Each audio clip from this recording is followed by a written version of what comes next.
It's America's monument to Western expansion, the Gateway Arch, the symbol of a journey toward a prosperous future. Yet in St. Louis, life is still bound to a history of racism. This is St. Louis. St. Louis has been this way for a long time.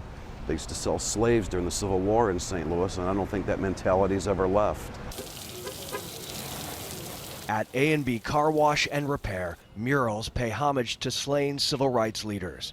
Inside, a racial profiling survival kit from the ACLU is tacked to the wall.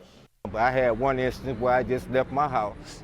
I was going up to the gas station up here, just to give me a pack of cigarettes, okay? And then the officer stopped me right here, you know what I'm saying? Just for walking down the street? Just for walking down the street, yeah. And how does that make you feel?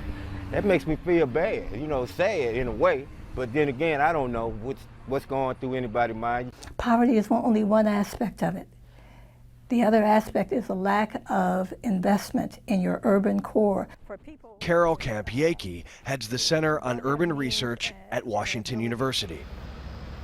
And in neighborhoods like these, where low-income residents are more likely to be black, the contrast between have and have-not grows as the tax base crumbles.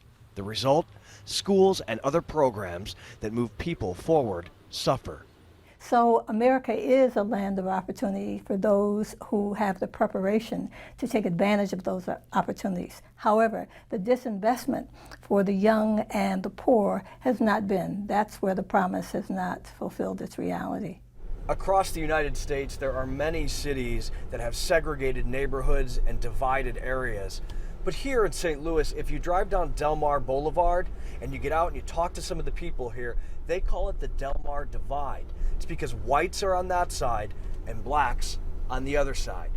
The economic disparity is right out in the open. The disconnect is social, it's political, and it's economic. And the geographical divide, where you have persons of color largely living in one segment of the city and the county, and whites and persons with means living in another segment of the city and the county, only exacerbates that.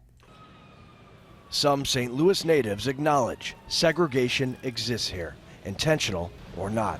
For instance, just going into North City, you know, if you're white, most people just think, oh, yeah, I just can't go there. You know, whether it is racism, whether it's just a community that you just don't interact with as much, you know, which is sad. I think there is some underlying racism. A divide that some compared to Native Americans being put on reservations.